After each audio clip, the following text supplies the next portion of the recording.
The story begins with the voice of Jimmy, an android, narrating the history of the Motherworld. Centuries of conquest by the royal family ended in tragedy when an assassin killed the king and queen. In the power vacuum, the ruthless warlord Belisarius seized control, sending his merciless enforcer, Admiral Atticus Noble, to the farthest reaches of the Motherworld to hunt down potential rebels. On the remote farming planet of Velt, a woman named Kora tends her crops before joining her friend Gunnar for the village's harvest celebration. The village chief, Sindri, addresses the community, while a hunter named Din quietly admires Kora, though she shows no interest in romance. While walking with her friend Sam, Kora spots Motherworld ships descending upon Velt. The villagers debate how to handle the arrival before 3 smaller craft land, led by Noble himself. Confronting Sindri, Noble inquires about rebel activity and demands answers regarding the village's crop supply, having learned that Gunnar once sold surplus grain to the enemies of the Motherworld. Tensions rise until Noble brutally beats Sindri to death in front of the horrified villagers, killing another woman as well. He then orders Gunnar to deliver the village's entire grain harvest within 10 weeks. Elsewhere, a young soldier named Eris shows interest in Sam, but is forced to watch as his fellow troops taunt her. Eris briefly converses with Jimmy, who tells Sam about Princess Issa, the daughter of the slain monarchs, once destined to bring an era of peace and compassion, until her life was stolen along with her parents. The villagers argue over how to deal with Noble and his troops, with some naively hoping to appeal to their humanity. That illusion shatters when Kora witnesses several soldiers assaulting Sam, with Eris desperately trying to stop them. Grabbing an axe, Kora storms into the barn and savagely cuts down the attackers. The captain seizes Sam at gunpoint, but Jimmy steps in. Ordered to kill Kora, he instead turns his weapon on the captain and pulls the trigger. For Kora, the message is clear. When Noble returns, he will slaughter the entire village unless they fight back. Determined to resist, Kora leaves Velt with Gunnar in search of the Blood Axes, a feared insurgent group who might help them stand against Belisarius. Along the way, Kora reveals her past. How, as a child, she watched the tyrant's forces massacre her people. She once stood face to face with Belisarius, ready to kill him, only to discover her weapon was empty. Rather than execute her, he had her trained within the Imperium under the name Arthalize, molding her into a weapon. Though raised to be a ruthless mercenary without attachments, Kora found love, until her partner was killed in battle. It was then she deserted. Their journey takes them to the bustling port city of Providence, seeking a lead on General Titus. Nearby, a smuggler named Kai overhears their inquiry. When a thug attempts to assault Gunnar, Kora swiftly knocks him down. An alien informant points them toward Titus, but the thug returns with reinforcements. A vicious street fight erupts, ending with Kai shooting the lead thug in the head. He introduces himself and offers his help. Kai leads them to a remote ranch on another world, where a man named Tyrant is being held captive by the rancher Hickman over an unpaid debt.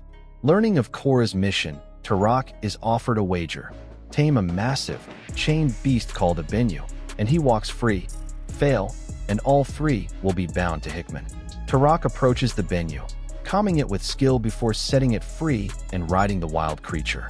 Hickman reluctantly releases him, but when Tyrant sees the rancher abusing the animal, the Benyu strikes, impaling Hickman through the chest with a single talon.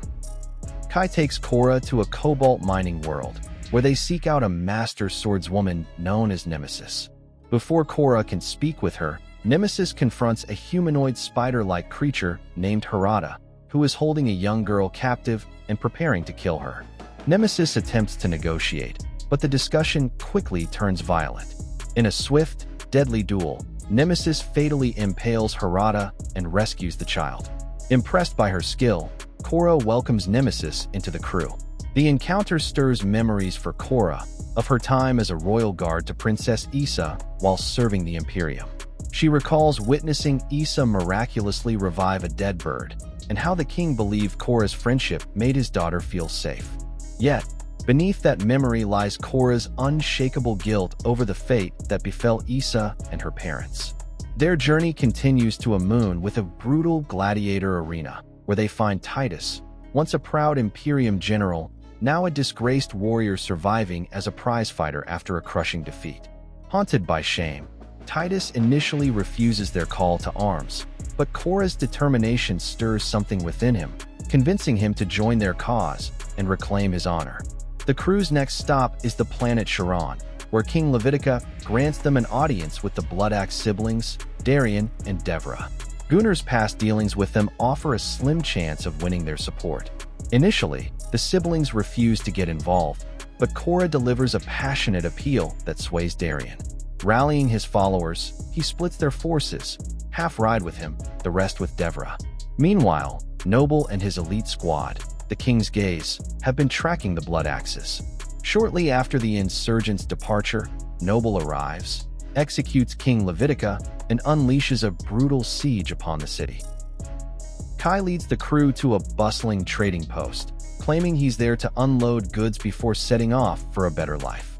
But his true intentions are far more treacherous.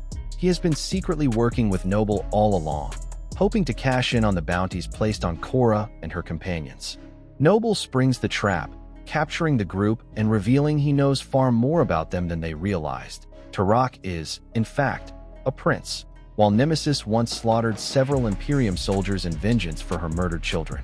When Gunnar is ordered to execute Kora, he turns on their betrayer instead, seizing the weapon and killing Kai.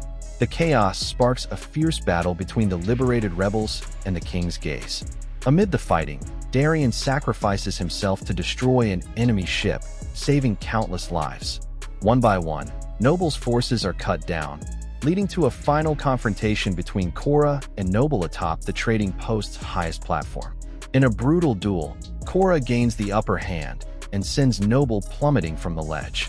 The crew returns to Velt, savoring a hard-earned but temporary victory. Though they know the Imperium's retaliation is inevitable, Kora brings her newfound allies back to her village with more hope for the future than she's felt in years. Meanwhile, far from Velt, an Imperium vessel retrieves Noble's body and begins reviving him. His consciousness drifts into a shadowy realm where he meets Belisarius. Expecting praise for locating Kora, Noble is instead met with fury. Belisarius demands that she be brought to him alive, so he can end her life with his own hands.